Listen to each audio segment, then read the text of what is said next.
Okay, first of all, I'm gonna say something that's probably sacrilege in the place that people gather for horror stories, but fuck Halloween. That's right, you heard me. I used to be just like you. I used to like it just fine. Dress up, go to a party, get tossed, and scare the shit out of your friends. It's all just a good time and a night to celebrate the dark and macabre. That is until one of those nights you realize that it's not just all in good fun and your brain ends up so fucked from the experience that you scream at the aisle full of plastic skeletons in the drugstore. For me, that experience started with a flyer that my friend Jimmy found under the welcome mat of his family's house. I can still remember him running up to me with that shit-eating grin on his face like he just found the golden ticket. "Kev, check this shit out!" He was waving the orange piece of paper as he ran up the steps to my porch. He slapped it into my hands before I could even ask what the hell he was so excited about. "This looks like it's gonna be awesome." I looked at the orange papered flyer and immediately rolled my eyes. I was a cynical kid. I had lost my father to suicide at a young age, and it left me bitter before my time. So I scanned the words on the flyer, already hoping I could convince Jimmy that this was a stupid idea. I can still remember exactly what was written on it. "Come and see the scariest haunted house in the world. Thrill as your heart races. Chill. Feel it straight down your bones. No two experiences will be the same. Guaranteed. All ages admitted. Admission free for all brave enough to attend. 6 p.m. to midnight. Only open on All Hallows Eve. Located at Patterson Farm off Briar Creek Road." These words, of course, all framed the silhouette of a spooky cartoon haunted house. Typical moon in the background, typical bats flying around, and a typical black cat standing out front. I looked at Jimmy and the big, dumb grin on his face and wondered how I could be friends with someone so easily entertained. "You're slow, right?" I asked him, handing back the flyer and walking over to sit on my porch swing. "Fuck you, Kevin. I thought it sounds sweet." He turned the flyer over in his hands and studied it for likely the 100th time that day. I mean, it says no two experiences will be the same, and it calls itself the scariest haunted house in the world. Every haunted house calls itself the scariest haunted house in the world, numbnuts. I put my feet up on the porch railing and leaned back, still surprised I could be friends with someone so dumb. It's a marketing thing. It's all bullshit. I mean, honestly, do you really think an all-age admitted spook house in the middle of farm country is going to knock your socks off? You never know. It says no two experiences will be the same. Maybe they tailor it to who's walking through. The excitement in his voice was wavering as he attempted to battle against my cynicism.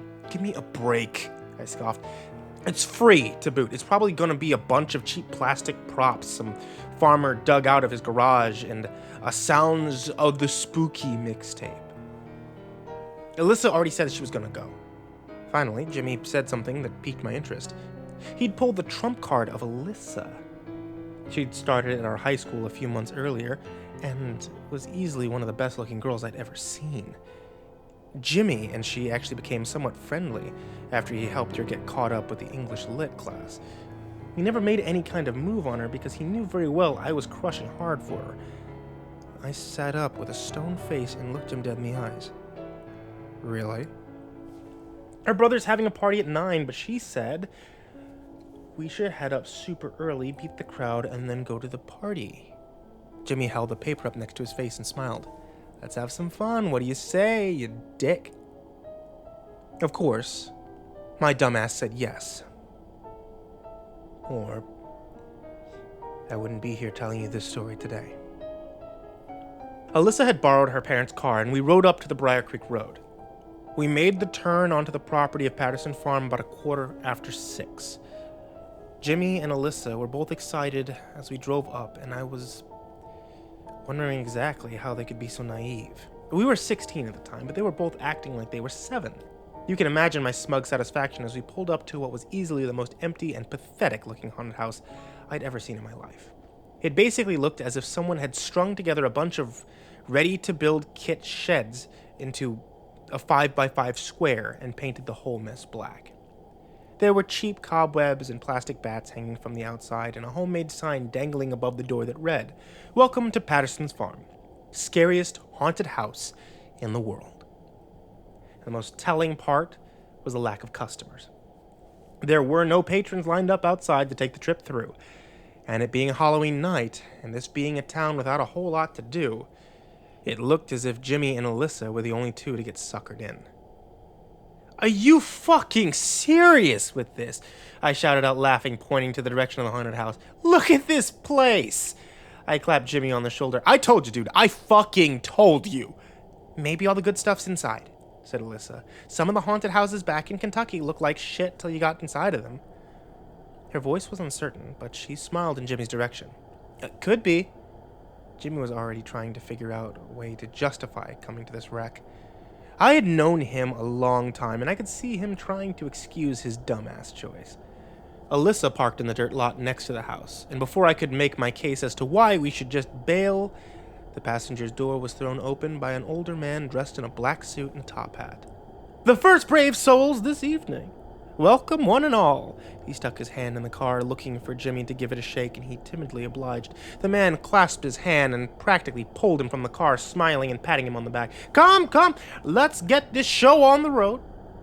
"Someone's a bit excited to see actual humans," I said under my breath in Alyssa's direction. She turned to me with wide eyes and nodded. We both got out of the car and joined Jimmy by the side of the old man. "I am Phineas Patterson, and welcome to the scariest haunted house in the world," the old man shouted as we all lined up in front of him. He gave off the vibe of a sad old grandpa that was doing his best to act excited for the kids. A carnival barker. Well past his prime. "Come along, brave souls." Mr. Patterson waved his hand for us to follow and started hobbling over towards the haunted house set up on his shaky legs. Jimmy and Alyssa followed him with a shrug, I guess figuring they were going to make the best of it, and I brought up the rear with a less than enthusiastic pace. As we stepped in front of what I guess could be called the front door, I saw all the cheap decorations in their full glory. Fake blood handprints lining the outside walls, strung up old pumpkin lights, cheap cobwebs, and plastic skeletons covering the outside walls. Next to the door, a boy was sitting in an old rocking chair. He looked like he couldn't have been more than 8 or 9. He was wearing a devil's mask and rocking back and forth, just staring at us. It was the first genuine feeling of the creeps I got that night, as this yellow plastic eyes stared at me. Mr. Patterson walked over next to the boy and patted him on the head. "Never mind, my little devil. He's a bit shy around visitors." He flashed a yellow-toothed smile. "All right, who is heading in first?" "First?" Jimmy asked. "Can we not all go in together?" "Oh, no. This is a tailor-made experience.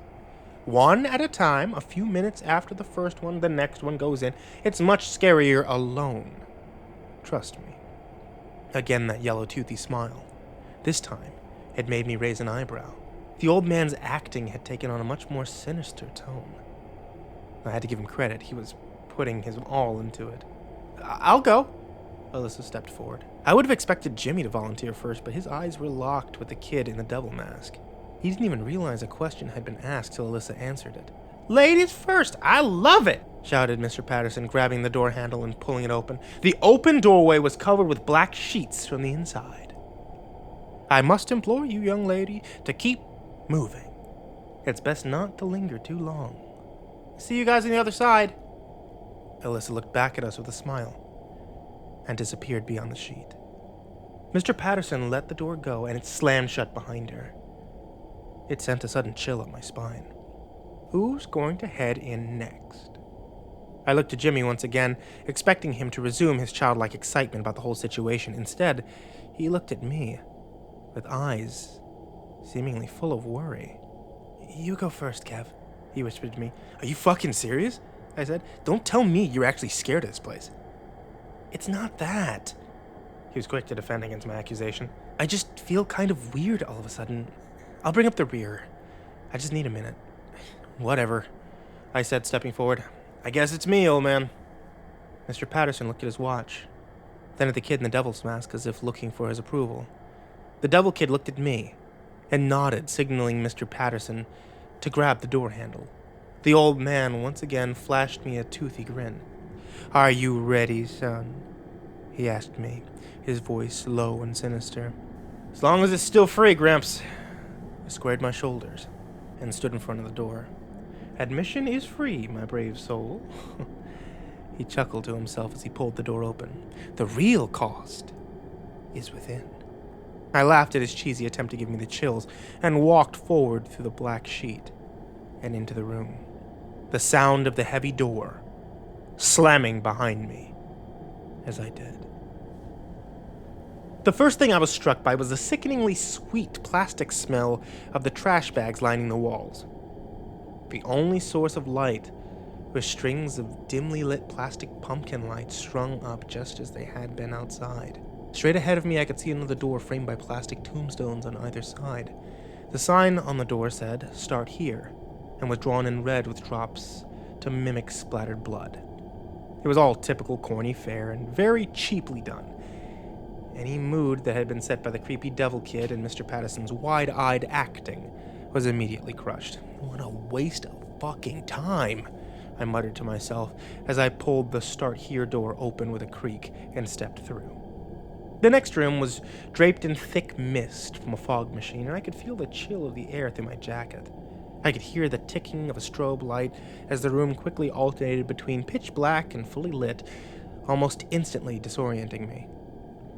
I heard the door slam shut behind me and turned back to see that there was no handle on my side. I heard the whirring of some kind of motor from above me and watched as another sign was slowly lowered on ropes. It was written in the same cheap blood splatter effect and said, "Find the way forward." I could feel the frown droop across my face as I read the words in between flashing lights. This place wasn't scary, but it sure as fuck was doing its best to be annoying. I could see a hallway in front of me and started walking down it, hoping that I would run into Alyssa at some point. The place seemed so cheap and crappy, though I was nearly sure she'd already found her way out. More cheap plastic skeletons lined the hallway, and at the very end there were two hanging on opposite sides of another sign. Each one was posed to pointing in different directions. The sign simply said, "Choose." I'm not sure what would have happened if I had gone right. I like to think I would have walked out the door and into the low light of dusk, disappointment firm on my face and feeling righteous in my earlier annoyance with the evening's activities. I went left, though, and what was waiting for me to the left, I'll never forget, for as long as I live.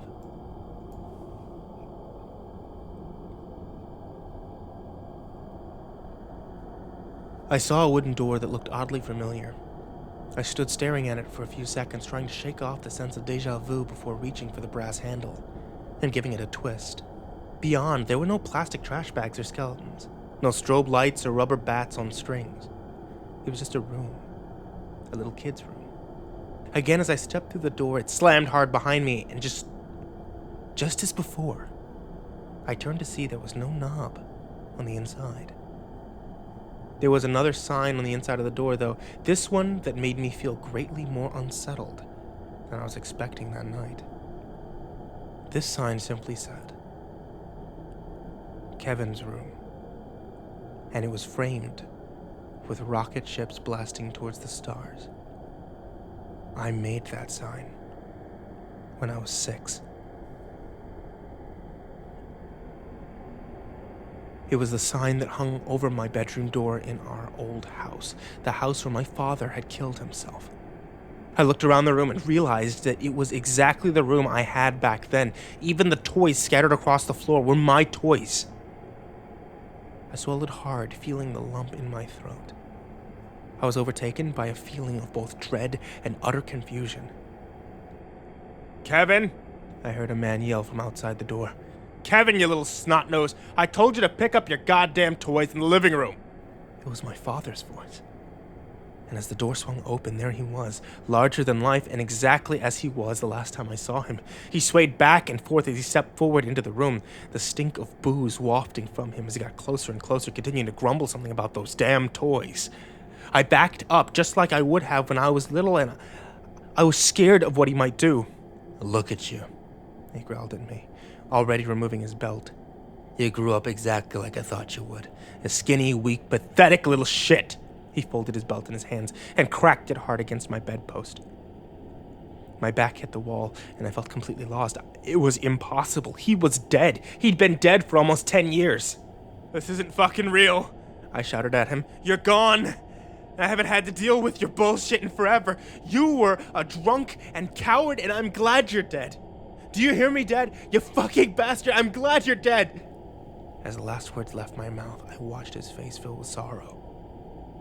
He dropped the belt on the floor and looked me in the eyes as he reached behind his back. Slowly, he pulled a chrome .38 pistol from behind his back and put it to his temple. The frown on his face curled into a smile, and suddenly he winked at me as if I was being let in on some kind of joke.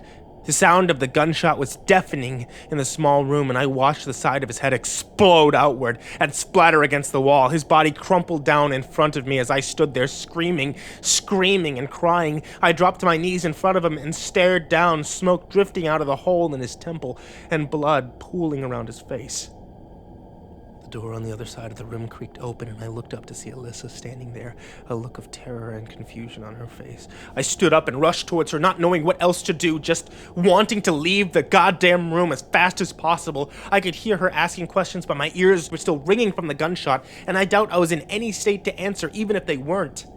I was only a couple of steps away from her when I felt something grip my ankle and send me sprawling to the floor. I turned to look at what had caught my foot, and I saw my father's corpse holding on tightly. He raised his head up to look at me with blood-filled eyes.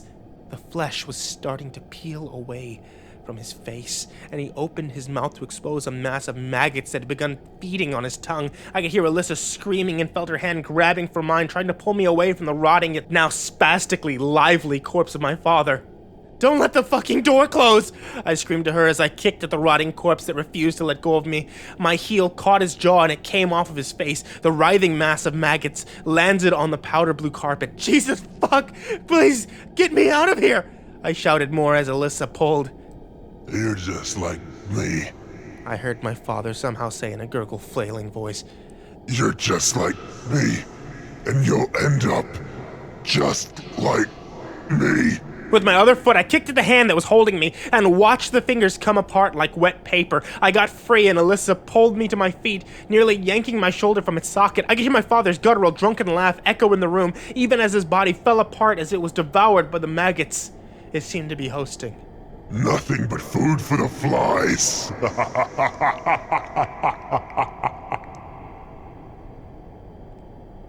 Alyssa led me out through the door as I continued screaming like a maniac.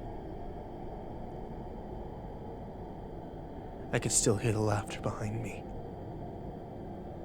as the door slammed shut. I don't know how long I lay on the floor of that hallway, bawling my eyes out and paralyzed in utter fear. I felt sick and scared, and Alyssa kept her arms around me, no longer bothering to ask any questions. It felt like hours that we just sat, just below the fog line with that strobe light bouncing off the plastic-wrapped walls. When I finally got myself collected and on my feet, Alyssa stayed close, her arms still wrapped around me. "We need to get the fuck out of here," I said, wiping the tears from my face and trying to act tough once again. "There's something seriously wrong here." She shushed me and ran her fingers through my hair in a way that could have been relaxing but somehow made me feel unsettled. She was acting too calm for what we had just seen. "Why are you so goddamn chill?" I said, pushing her away from me and looking at her.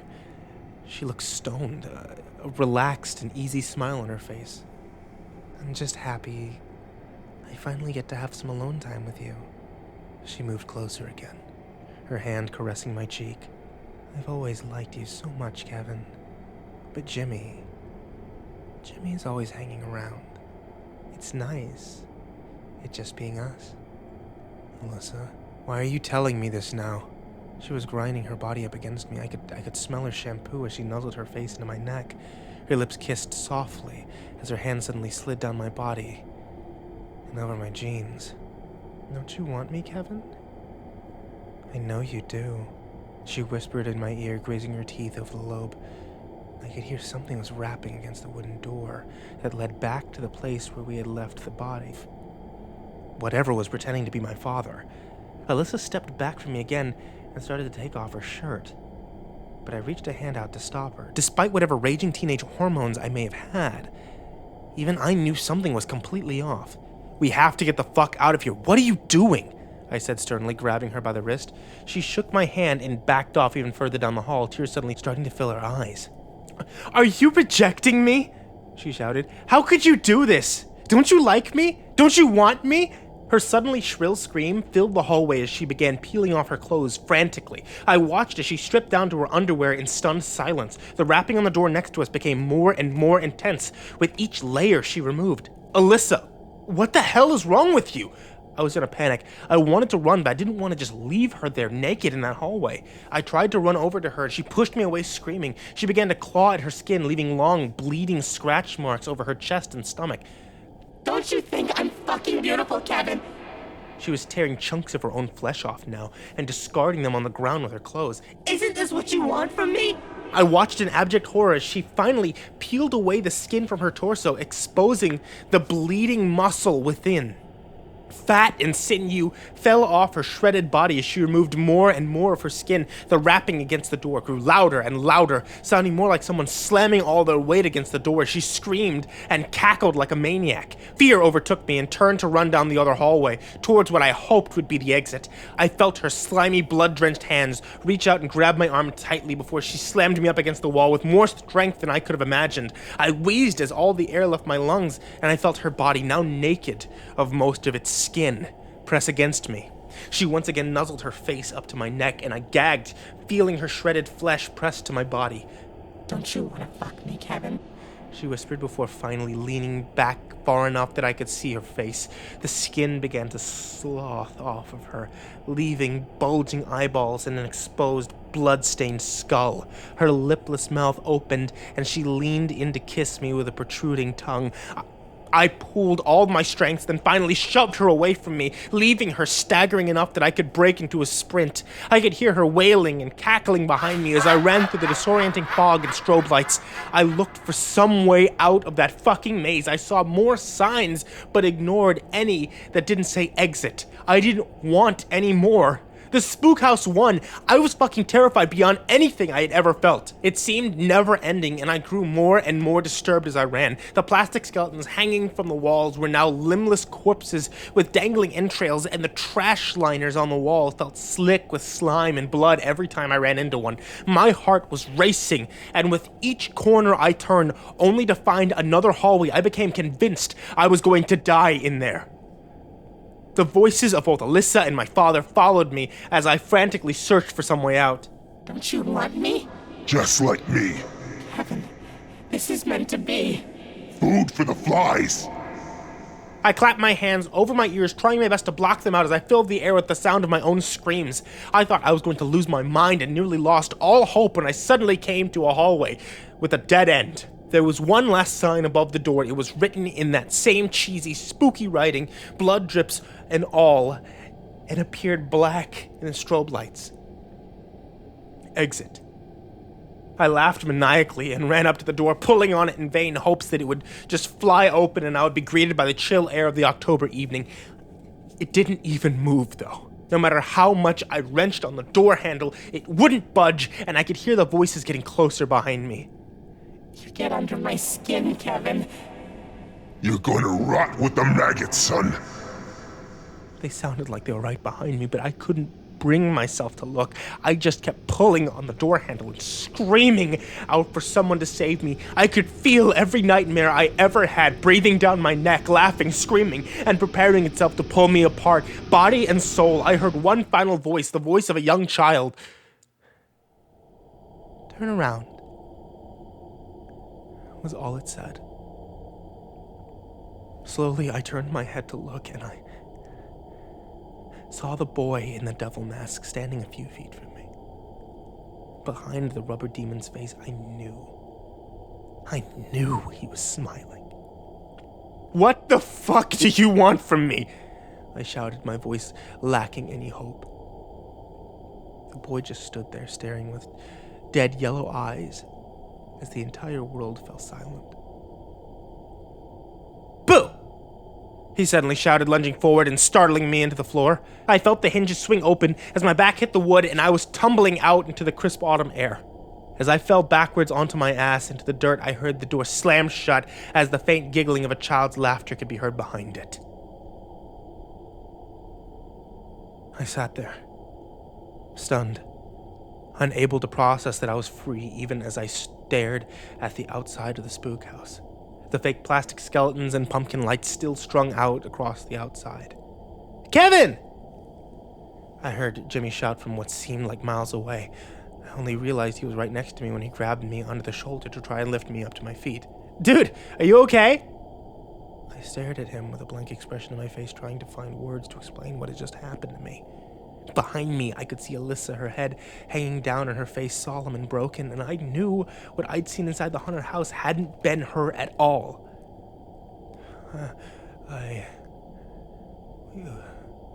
We need to go, I whispered. I could hear Mr. Patterson standing by the door laughing a sly little laugh. We need to go now. Was it that bad? What happened in there? I was feeling sick and I never actually went in. It couldn't be that bad. Jimmy's voice was making my head hurt and I wanted to leave. I just wanted to get as far away from that place as possible. It was bullshit, I heard Alyssa say, her eyes locking to mine as I looked up to her.